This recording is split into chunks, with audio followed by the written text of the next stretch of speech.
அஸ்ஸலாமு அலைக்கும். Hi friends, ஒரு குயிக்கான ஈவினிங் ரொட்டீன் பார்க்கலாமா? எனக்கு வந்துட்டு அன்றைக்கி டின்னருக்கு சேலட் தான் ரெடி பண்ணிகிட்ருக்கேன். இந்த சேலடோட ரெசிபி இப்போ லாஸ்ட்டாக போட்ட லாங் வீடியோவில் டீட்டெயில்டாக சொல்லியிருக்கேன், வேணும்னா செக் பண்ணி பார்த்துக்கோங்க. அன்றைக்கி லாங் வீடியோவில் கருப்பு கவுனி அரிசி வச்சு ஒரு ரெசிபி போட்டிருந்தேன். அதை பார்த்துட்டு எல்லாருமே அது மாப்பிள்ளை சம்பா அப்படின்னு சொல்லியிருந்தீங்க. 2 அரிசி வாங்கிட்டு வந்திருந்தாங்க, சிவப்பு கவுனி கருப்பு கவுனின்னு சொல்லிட்டு. நான் அந்த வீடியோவில் மென்ஷன் பண்ணலை சிவப்பு கவுனி அப்படின்னு சொல்லிட்டு. ஆனால் நிறைய பேர் அது மாப்பிள்ளை சம்பான்னு சொல்லியிருந்தீங்க. 2 அரிசியுமே வச்சு உங்களுக்கு காமிச்சிருக்கேன் பாருங்கள்.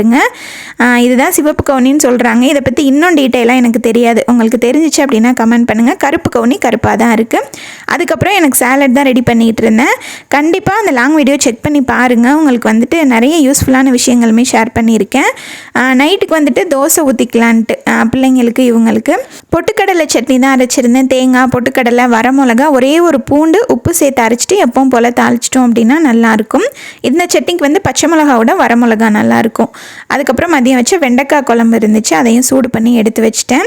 எனக்கு கரெக்டாக ஒரு 7:30லேருந்து 8க்குள்ளே சாப்பிட்றணும், சரியான பசி வந்துடும். பிள்ளைங்களுக்கு தோசை ஊற்றி கொடுத்துக்கிட்டேவும் எனக்கு சேலடையுமே ரெடி பண்ணிட்டேன். இந்த சேலட் ரெசிபி வேணும் அப்படின்னா கண்டிப்பாக செக் பண்ணி பாருங்கள். யூடியூப்பில் பார்க்குறவங்களுக்கு டைட்டிலுக்கு கீழே அந்த வீடியோவோட லிங்க் கொடுத்துருக்கேன், செக் பண்ணி பார்த்துக்கோங்க.